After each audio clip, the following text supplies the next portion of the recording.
Music. Hey guys, welcome back. It's your girl Toya T, and this is episode 3 of Insecure Racist as Fuck. Episode 3, we pick up a little where we kind of left off with Lawrence and Issa's relationship.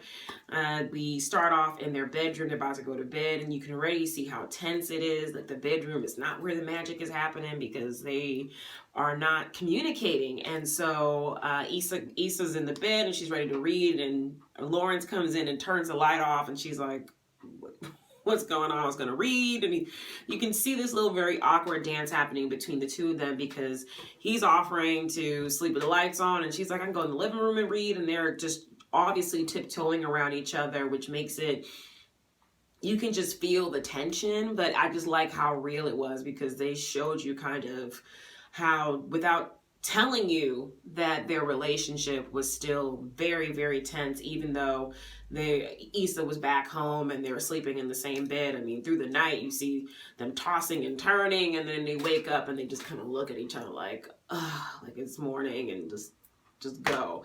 And so then we go into Issa's job, where we come back and see where she's going with this project for her nonprofit organization that she works for, which is called We Got Y'all.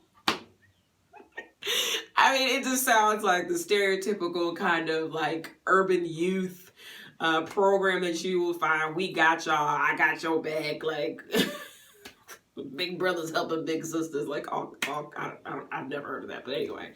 And so she's planning out, and she happens to hear her coworkers talking about her and talking about this project and saying like, oh, did you hear how it sounds like she didn't even know what she was talking about, and she's over her head, and this whole beach project is going to be ridiculous. And she's just overhearing it in the hallway, and they're talking about it. And of course, as soon as she walks in, they stop talking.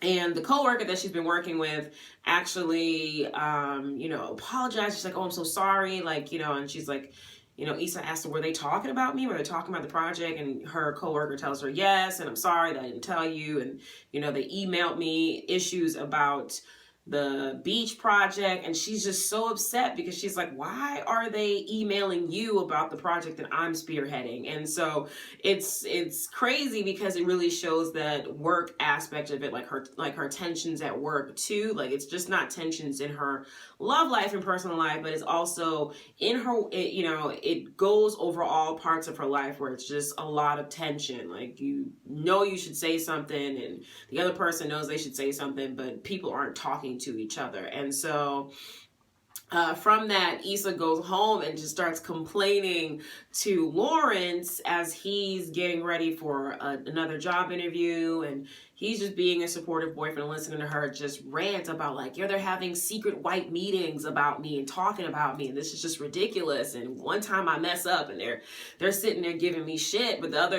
there's white colleagues that mess up and nobody, bugging and talking about them. Like when one of the white males made the kids make racist puppets, and she's like, you don't see me doing anything.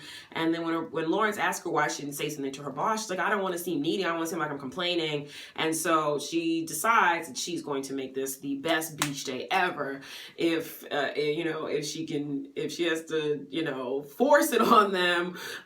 She's like, I'm just gonna do this. And from there, we see the other part of it and see kind of the chinks that maybe this relationship issue between Issa and Lawrence is maybe just not all on him. And so he tells her I have an interview, and that, he's still trying to get a job. He went to go to meet with a headhunter, and he's been interviewing for 2 weeks, and he hasn't gotten anything. And the headhunter tells him that maybe he needs to try entry level, because although he's good on paper, although he has experience, that it's a hard job market out there, and that it's kind of hard to explain the spaces in his unemployment for him to get where he wants to be. And again, even though I was talking shit about Lawrence the last 2 episodes, I can also relate to Lawrence too about the whole career frustrations and how I'm trying to move out of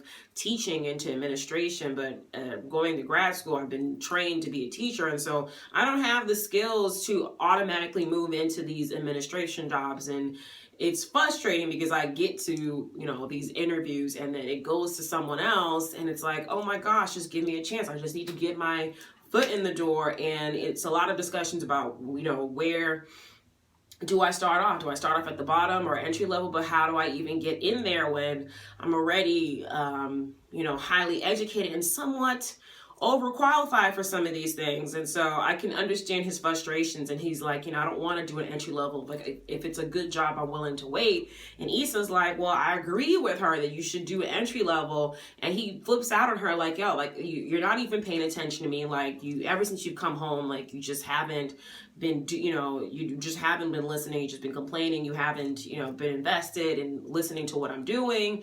And she lets him know, hey, like, just because I'm home doesn't mean everything is good. And he's like, yes, I know.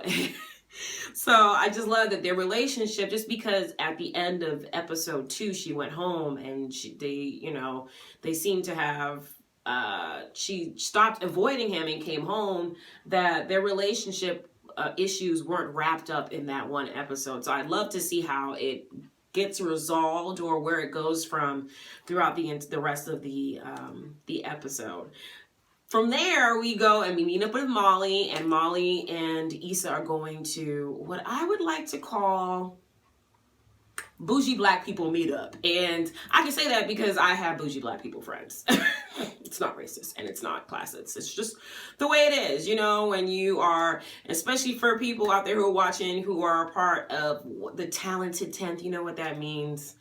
Whether it's real or not, the educated black young professionals tend to all hang together, especially when you're in major cities. When I was in New York, I swear I went to every single young black people of color professional networking events and parties, and I met the same people over and over again because everyone's within the same networks. They either went to Ivy Leagues or they went to HBCUs, particularly Howard or Morehouse or Spelman, you know, the prestigious or top or most known of the HBCUs. And so you have a whole network of highly educated people all meeting together, but the conversations always go left, and it's just a kind of an air of but before they even go to this event, Issa and Molly go to this taco truck, food truck, and they're talking about the issues. And Molly actually, you know, gets real with Issa and says, you know, maybe, are you sure that you're not part of the problem? Because, you know, it takes two to be in a relationship and to mess it up. So, you know, maybe you should be trying, like, if you're complaining about him not getting it, have you actually told him and communicated with him? Because I know as women, we always feel like men know exactly what we're thinking because it's quite obvious, but I've learned through my own experience that they are far from mind readers, and sometimes they're not even able to pick up, like, you know, personal or social cues. You have to be like talking to them like you talk to a child. Like, this is the problem. I am mad because you did this. I am sad because you did this. You know the kindergarten things when they put up and it's like to express your feelings. Why are you mad? I am mad because Tommy hit me. I am mad because Tommy forgot my birthday. And so you kind of have to do that. And Issa, of course, didn't want to hear. And she's like, no, girl, you hear me. You're my friend. And I'm, you know, taking on the emotional and financial burden in this relationship. And it's getting too hard and it's his fault. But it really just starts off the conversation that maybe Issa has not yet realized that she has to, if she's going to be in this relationship and go home, that she also has to give Lawrence a chance and even look at her own faults, because they didn't get to where they were alone. It wasn't just all his fault. She had to be accepting of this and being complacent. So anyway, we move into the bougie black people event, and we meet up with one of Molly's sorors, one of her sorority sisters, and she's like, you know, I love Amanda Seales. She's just absolutely amazing and funny, and she plays this really just like, you know, perfectly done straight hair, like me and my perfect boyfriend, and we're together and we're all educated and have good jobs, and me and my man, that kind of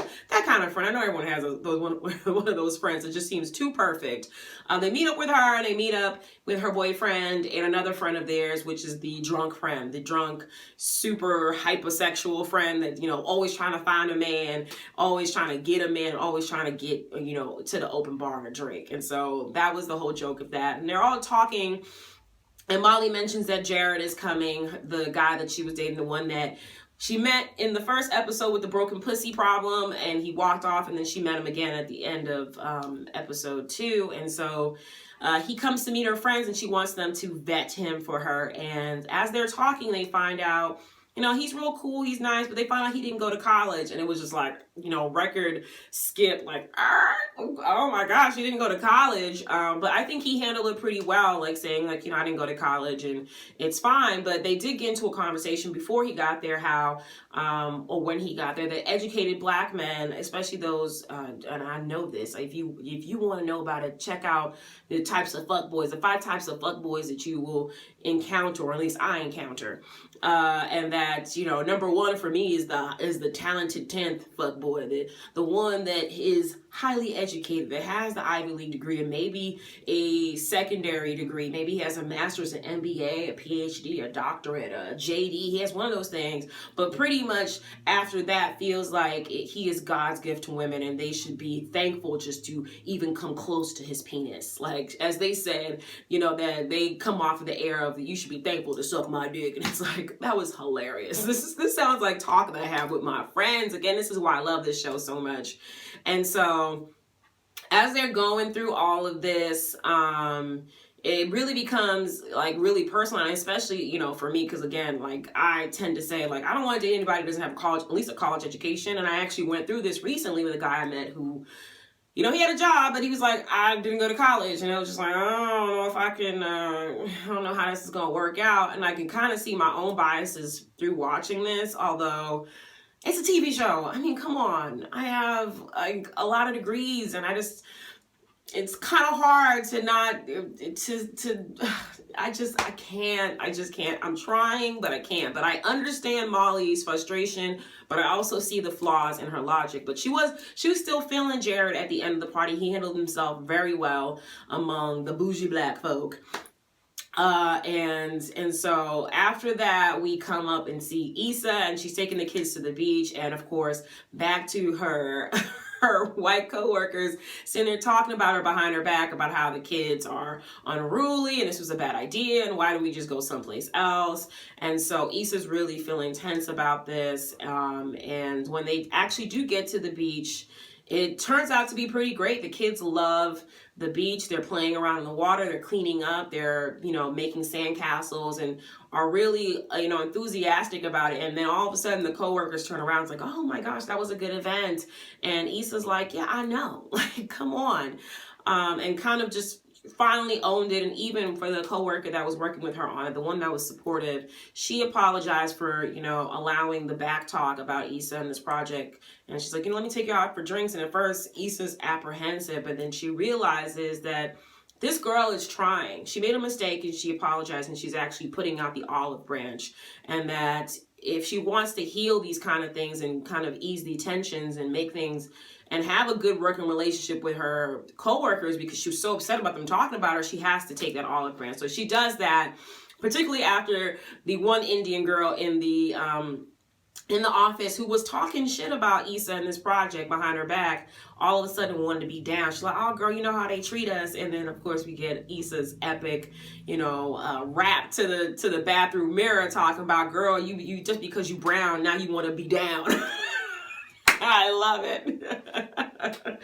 And so, that gets resolved. And then also Issa goes home. But during this time, Jay also didn't get another job. And then he's walking into the bank to cash one of his unemployment checks. And he knows someone, one of the tellers there. And she kind of just encourages him, like, just because you didn't get that job doesn't mean that you're not still a great guy. Like, you still have some savings, you're educated, you're You don't have any kids, so you should, like, don't let that beat you down. And he kind of comes out of that conversation feeling inspired. And so we find out at the end of the episode, that he went into the Best Buy, which is next to the bank, and got an entry-level job as a salesperson, just to, get working, get money coming in, and then he'll still continue to innovate at the same time. So kind of seeing that he realized that he has to kind of put some work on that end too, on his career aspects. And then when he gets home, he actually starts cooking for Issa. She comes home and he's cooking lamb, and it looks good. That's the type of man I love, a man that can cook, especially a man that can cook lamb chops. It looks so delicious. And she just was not, she was completely oblivious to it. She came in and she's like, oh, I brought food because we have no food. And he's like, I cooked for you. And she's like, oh, okay, whatever. And then he puts the plate down on the table because he wants to sit and talk to her over the meal. And Issa takes the food and sits on the couch and actually spills some on the couch. And he flips out like, hey, like, are you in this? Like, I spend time cleaning this. Like, you have been listening to me since you've been home. You haven't asked me about how the job stuff is going. Like, are you in this or not? Because I'm in this. And at that point, Issa flashes back, especially to the point when they bought their couch together, when they moved in together a couple years ago, like how happy they were, and, all the kind of things that they did, and how it slowly kind of, shifted from this sweet happiness to this kind of like stagnant, not talking to each other, tense relationship. And she realized that she also is a part of the problem. He wasn't just doing it by himself, that he'd been trying. And that she has, because of her own personal stuff, has put walls up. And so she decides, and she tells him, and this is the first time we've seen them kiss, and they're so cute together, her and Lawrence. And she kisses him, she tells him, I'm in it. And so at the end of the episode, they hug and kiss it out, and then they take out that old beat up couch, just a symbol of how, of their relationship and where it is, and just starting new and putting it out on the curb together. And of course, the Crip that lives in there, not even Crip, I'm sorry, because he a blood. It is a blood house. He can't even say the word C because it's a blood house. And he drives by and they're like, is anybody going to take this couch? And he's like, what about that couch right there? So, because he can't say C, can't say couch. So they found out he's going to take it, and the episode ends, and I love it. Oh, let me not forget. There's so many great characters. I'm like, talking. Great thing about with Molly that popped up again. I told you I can relate to all these characters. So Molly has been waiting.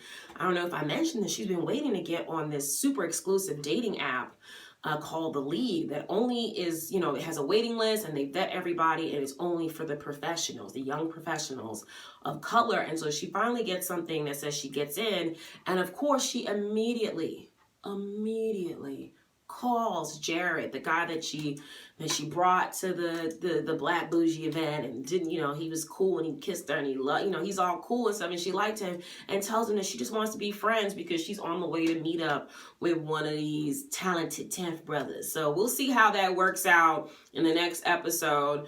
I know it sounds something like I would do, but I just see how awful it is to kind of cut off something where the guy is actually really great to you. And okay, he works at the Enterprise, but he's into you, he's being open, he's being communicative, he's listening to you, he's really cute. And she kind of just drops him like a hot potato, just to get a potentially, for the potential of the talented and educated young, professional League brother. So we'll see how that happens. I just wanted to slap her so bad, like, girl, you just made a dumb mistake. But Issa told her that too when she told her, and I was like, I agree with you. I agree with all of them. They're all me. I love it. And let me know what you guys think, if you like this new episode. And I will talk to you guys later. Bye. Coming back to you from my bathroom mirror.